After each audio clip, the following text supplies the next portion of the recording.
Welcome to the Crimson and Motive podcast. I'm your host, Alexandra. Join me as we explore the dark, twisted stories of murder, serial killers, and the demented.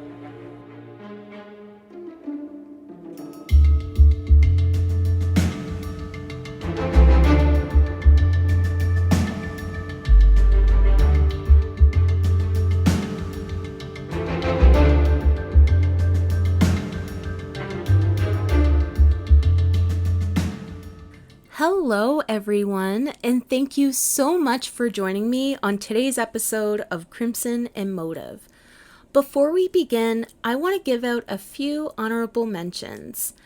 I received a review from Trin, and she said, I listened to your Ken and Barbie episode. I was into it the whole time while tidying up. Great job, girl. That requires a lot of organization, research, and preparation, not to mention the edits. Keep it up, girl. Thank you so much, Trin. Now, I have a confession to make. I've known Trin since we were about 14 years old, singing in vocals together in junior high school. And she just released her new single, This Is My Life. So please check it out on Spotify, iTunes, YouTube, wherever you listen to music. Now, my second mention is my beautiful, talented, with a dash of blunt aunt, Amy. She has been guiding me through my podcast journey since I started and giving me tips and tricks with the radio trade. She gives me so much advice on how to approach my next episodes, and I would be lost without her. Amy is a radio DJ in Halifax, and you can check her out on Virgin Radio and Move 100. And again, thank you so much for helping me. And for all of my listeners out there, thank you so much for the support. If you want an honorable mention, I now have social media accounts on Facebook, Twitter, TikTok, and Instagram at Crimson and Motive. You can also reach me at Crimson and Motive, that's AND, @gmail.com. Stay tuned for next week's episode as I may have some good news. Now, let's get on with today's episode. Today, we are going to be discussing the heinous and grotesque acts of Joseph and Michael Kallinger. I did extensive research for this episode and highly recommend reading Serial Killer Files by Dr. Harold Schechter, which I've mentioned him in previous episodes, Edge of Madness, The Story of Joseph Kallinger by Kim Cresswell, and The Shoemaker by Flora Retta Schreiber. So, let's go back to 1936, where this story starts. Joseph Kallinger was born in 1936 to his unwed mother, Judith Renner, at North Liberties Hospital in Philadelphia on December 11, 1936. Shortly after his birth, Judith placed Joseph up for adoption, where on October 15, 1939, he was adopted by an Austrian couple, Stephen and Anna Kallinger. The Kallingers were God-fearing Catholics and ran the household using corporal punishment. Joseph was put in torturous punishments, including severe floggings, forced to kneel on jagged rocks. He was also forced to eat feces, and at 8, he was beaten with a hammer for wanting to go on a class trip to the zoo. The Kallingers also convinced him that his penis was permanently stunted due to a forced hernia surgery at the age of 6. Also, when he was 8 years old, he was gang raped by a bunch of older boys. When he was 10 years old, he tried to make friends by stealing money from his parents in the hopes that some of the neighborhood kids would go to the movies with him. When his parents would discover the stolen money, they would place Joseph's hands on the stove to burn the demon out. But yet, he just kept on doing it. And the more he did it, the more he became immune to the punishment. Like I've said in previous episodes, Dr. Harold Schechter mentions in his book that when someone lives in a constant state of psychological abuse, their views of the world are more malignant, and they will seek to inflict torture as a means of revenge for their terrible childhood environments. In most extreme cases, they only feel alive when committing heinous acts. This would start to show when Joseph entered his adolescent years. He began masturbating while clenching a knife and would stab pornographic images while he would touch himself. His first sinister act was when he was a child returning from camp. That's when he started to hear the voices. The voices told him to cut someone. So he took the bus, found a boy all by himself, and ordered him into the woods at knife point. He then ordered the boy to remove all of his clothes. But then Joseph just ran away and left the boy unharmed. This would happen 3 more times over the course of a few months. The last time he reenacted what happened to him when he was 9 years old. He then put the boy's penis in his mouth and bit it while holding him at knife point. But on the outside, he looked like a normal kid.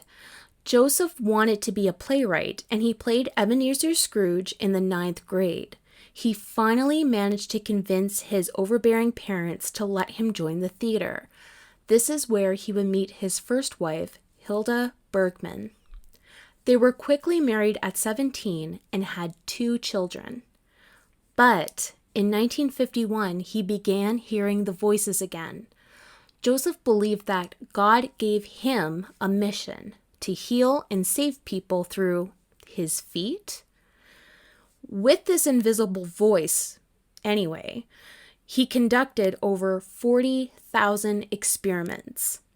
But his marriage was quickly falling apart, and Hilda ended up running off with another man. Hilda filed for divorce in 1956, claiming abuse, which set Joseph into the deep end. He had severe headaches and a loss of appetite. He also had a failed suicide attempt. He would eventually be diagnosed as a schizophrenic sadist with intense hostility towards women, but he passed himself off as normal. He married his second wife, Elizabeth, on April 20th, 1958, and the marriage produced 5 more children. During this time, he would start working as a shoe repairman and had his own shop. In public, he would appear to be an ordinary man, but at home, he was a violent maniac. Also throughout his life, he would begin an obsession with fire and arson. Not only did he wish to seek power from committing arson, but he would also get profit from insurance claims.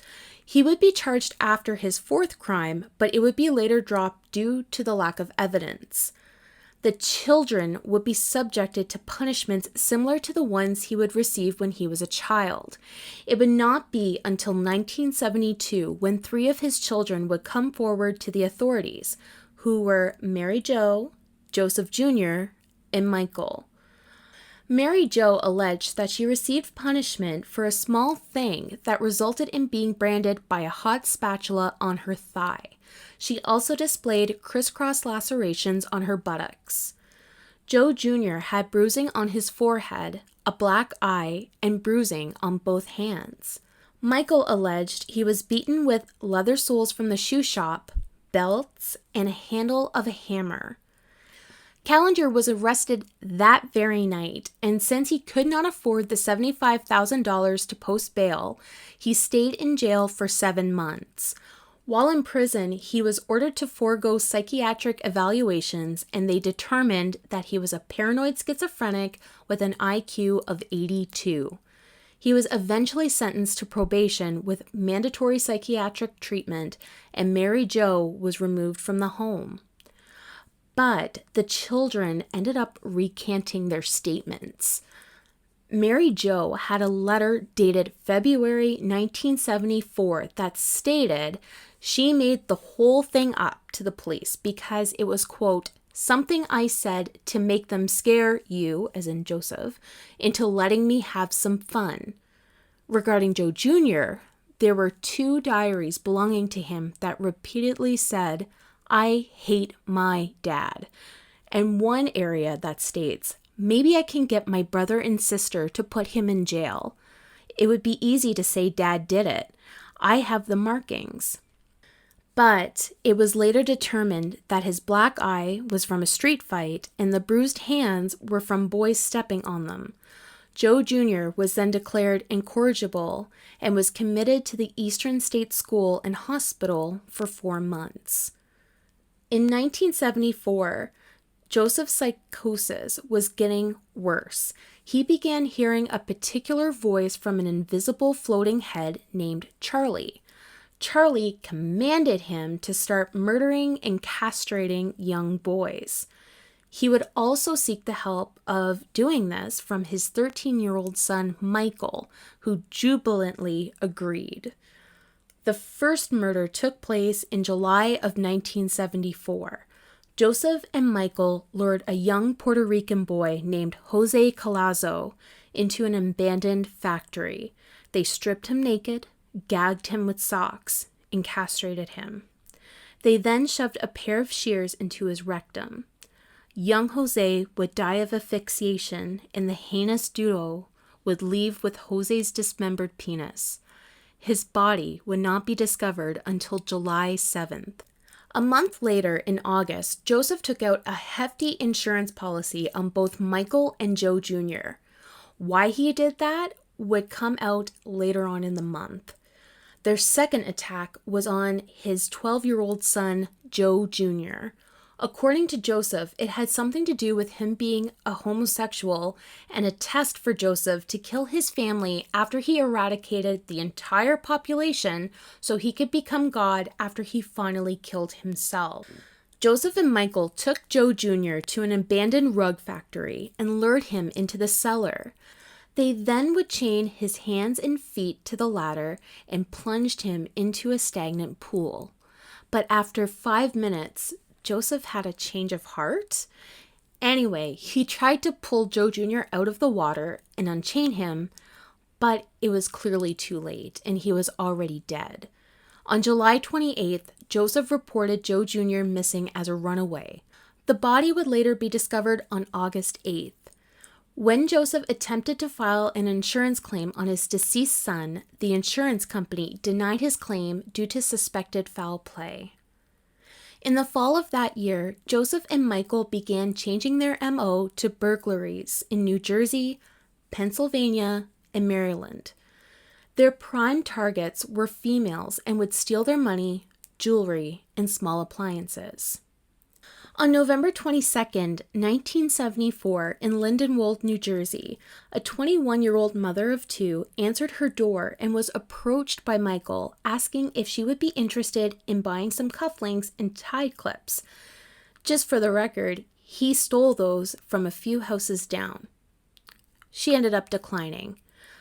A few minutes later, she received another knock at the door, and it was a man in a suit. The next thing she knew, she was being pulled in with a knife Joseph pulled from a brown paper bag. The second intruder entered, and she recognized the voice to be the same one as the boy that was there moments earlier. To prevent her from screaming, they gagged her with a pair of her husband's jockey shorts and bound her with rawhide laces Joseph pulled from the brown bag. They sexually assaulted the woman while her children slept. Joseph and Michael would later steal jewelry and $100 from her wallet and left after 2 hours. On December 3rd, 1974, at around 11 a.m. at 3509 Green Street in Harrisburg, Pennsylvania, Helen Bogan was returning home after running some errands to prepare for a luncheon with friends.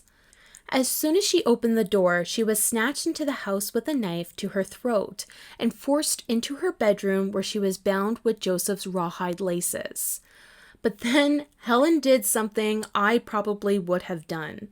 She confronted Joseph and said, "Why don't you get a job instead of what you're doing?" Honestly, good for her. But that remark cost her to be stabbed in the shoulder, but she didn't notice until the blood was seeping through her blouse. Then the duo ripped Helen's mattress down to the metal springs, forced her to undress, and bound her to the bed. But then the doorbell rang. It was Ethel Cohen. They then grabbed her, forced her to remove her clothes, and lay down on the bed. Then the doorbell rang again. It was Thelma Suden. They pressed the cold barrel of the gun up to her face, ripped appliance cords out of the wall, and had her bound in the hallway. Joseph and Michael took a 2-carat diamond ring and bracelet and then shoved her in the closet. They began looting the house when the doorbell rang again. This time it was Anna Pearl Frankston. They put a gun up to her to stop her from screaming and forced her to remove her clothing. They then barricaded her to the bathroom floor and took her engagement ring. By the time the father-son duo had left, they had stolen approximately $20,000. On December 10, 1974, in Homeland, North Baltimore, Pamela Jaski, age 28, had returned home from the post office with her 4-month-old daughter. As she was putting her daughter to bed, she got a knock at the door. But then whoever it was entered and rushed up the stairs. It was Joseph and Michael. Joseph had the gun and Michael had the knife. They threatened her that they would kill her baby if she made even the tiniest sound. They forced her into the bedroom, made her strip naked, and then they bound her and taped her face. Joseph ordered Michael to start looting the place. When Michael was looting, Joseph instructed Pamela to perform oral sex on him. When they were finished, they bound Pamela to the bathroom sink drain with an electrical cord and stuffed a sock in her mouth. But during that time, there was a knock at the door. You could cut the tension with a knife. After a while, it appeared that there was going to be no second knock, so then they left and presumably took the 11 Dunkirk bus. On January 6, 1975, at 9:10 a.m., Mary Rudolph, age 39, was peering out her window at 92 Harrison Street in Dumont, New Jersey. She noticed a man and a boy she'd seen earlier lurking around the neighborhood. Before she was going to call the police, she decided to use the bathroom, which ended up being a huge mistake. By the time she got out, Joseph and Michael pounced on her. They put white tape around her eyes. All of this was taking place while her 2-year-old son was watching TV in the living room. Joseph grabbed the child and put him in his room. He then stripped the mattress in Mary's room, had Mary remove her clothes, then tied her to the bed using the electrical cords from her lamps, similar to what they did with Helen Bogan. But this time, it was going to be different. It wasn't Joseph that was going to rape Mary. It was going to be Michael, and he was excited to do so. But as he was trying to prepare himself, nothing was working. He became increasingly frustrated and finally gave up and decided to loot the house instead. The duo managed to leave before Mary's daughter arrived home from school. The last home they would invade would take a more sinister and deadly route.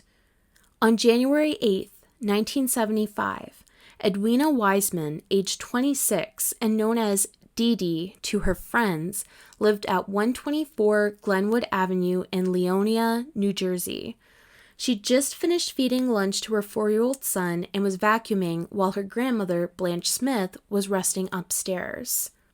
The doorbell rang, and it was a man in a suit that stated he was from the John Hancock Insurance Company. She politely declined the service, but before she could shut the door, Joseph and Michael forced themselves into the home with a gun and knife. They then forced her and her child upstairs and ordered them to take off their clothes. It was a 21-year-old woman named Randy Romaine. He ordered Randy into the home, removed her clothing, bounded her, and sent her upstairs. Then the doorbell rang again, and this time it was Randy's mother, DeWitt, Randy's twin, Retta, and her boyfriend, Jeffrey Welby, and they would enter the home. They are then all tied up with blind cords. Then the doorbell rings one final time. It was 21-year-old Maria Fashing, who was a nurse at the Hackensack Hospital. She tried to fight back, but her face is taped. She is bound with electrical cord and is ordered into the basement. Now, during my research, I noticed that there were two different stories with what's about to happen. The first story is that Joseph demanded Maria to perform oral sex on him, but she refused. The second story is that he tried to force her to bite off a man's penis, and she refused. Either way, she refused him, and this made Joseph enraged. So he slit her throat 3 times, stabs her in the back and left breast, puncturing her heart. She would bleed out and die from her injuries. Hearing Maria's screams, Edwina finally got free from her restraints and fled outside screaming for someone to call the police. One of the neighbors would finally hear her pleas and call the police. While looting, Michael noticed that Edwina escaped and alerted his father, and they fled the house without taking any of the loot. Joseph noticed blood all over his shirt while they were running away, and he tried to scrub it off out in Sylvan Park. But when he realized he was being watched, he fled without the shirt, which would be a huge mistake for Joseph. A bus driver would state that a man would enter the bus without a shirt on and a young man would be wearing a ski mask.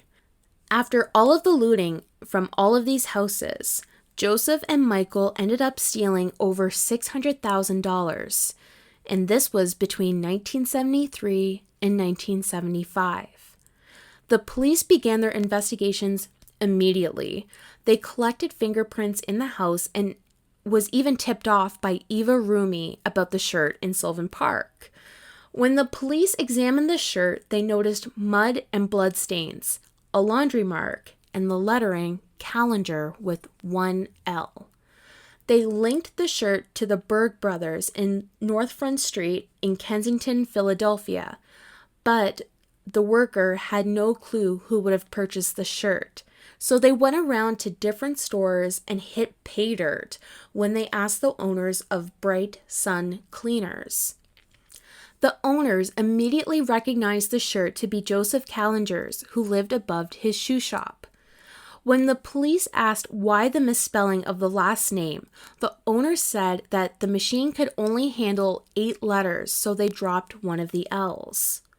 When the police entered the proper spelling of the name, they received a hit. Courtesy of his 1972 conviction of child abuse, his fingerprints were on file. His fingerprints would match the fingerprints found at Helen Bogan's home invasion. With this news, Joseph, Michael, and his other son James were arrested on Friday, January 17th at 9:30 p.m. James would eventually be released after Michael was confirmed to be the only son working with his father. Joseph Kallinger's first trial was declared a mistrial because they were unable to secure a jury. The second trial began in September 1975. During this jury selection, Joseph brought a Bible and the book Life of Christ with him to read and rarely paid attention. In this trial, he was charged with 4 counts of robbery, 4 counts of false imprisonment, and 1 count of burglary. Kallinger testified he couldn't remember things that God told him to do, but proclaimed he was the Son of God and that he had previously existed as a butterfly. Now, I believe his defense attorney was way out to lunch with his defense. They could have brought up his childhood trauma or the numerous psychiatric evaluations, but nope. They decided to go with the defense that he had, quote, toxic derangement from all of the chemicals from the shoe repair shop he might have inhaled. This is probably not the strongest defense, and it's clear that the jury felt the same way, as it only took them 1 hour to reach a guilty verdict. During sentencing, the judge held no emotions back and told Joseph that, quote, to corrupt your son is vile and depraved. He would then sentence Joseph to 30 to 80 years in prison. His third trial would take place in Hackensack, New Jersey for the stabbing death of Maria Fasching. This time, Joseph had a new idea up his sleeve. He was going to try to fake even harder that he was mentally incapable. In jail, awaiting trial, he would clog the toilet to prevent Charlie, the invisible head, from getting to him, throw feces at the guards, and fake illnesses by pouring orange juice and plum juice into his urine. In the courtroom, he would display erratic behavior to put on a show for the jury. He would bob, jerk, and make random noises. One of the members of the jury stated, "I think he's crazy, but not insane. It was just an act." On October 13th, 1976, he was sentenced to life in prison. Also, in another trial, he would be sentenced to 42 to 51 years for the November 22nd, 1974 attack. Regarding Michael, he was deemed under the influence of his father and released into the foster care system after reformatory school. He then changed his name and has been unheard from ever since. After receiving a life sentence, Joseph would have a progressive mental breakdown. He proclaimed himself to be God and had a desire to slaughter everyone on earth. He developed a fascination with his own feces and would eat it from the toilet, smear it on his body, and mail it to his pen pals. Between March to April 1977, he set himself on fire, assaulted another inmate, set the cell block on fire, and tried to suffocate himself with plastic. In March 1978, he slit another inmate's throat, but that inmate survived. He would later cooperate with Flora Retta Schreiber to help with her book, The Shoemaker. In it, he admits to killing Jose Collazo and his son, Joe Jr. For that, Joseph received 2 life sentences on January 31st, 1984. On June 22, 1990, he claimed he saw Christ in a toilet bowl telling him to join him. So he refused food and water and wanted to, quote, meet his maker. It wasn't until August 4th that an order came that he must be administered food in a geriatric tube. In September of 1990, an X-ray showed paper clips, staples, and his glasses in his digestive system. He would also try to tighten elastic bands around his wrists to cut off blood supply to his hands. Eventually, he was only allowed to wear boxers in his heated cell. When he tried to swallow a spoon, his eating utensils were confiscated and he had to resort to eating with his own hands. The next 5 years, he was in solitary confinement and on suicide watch.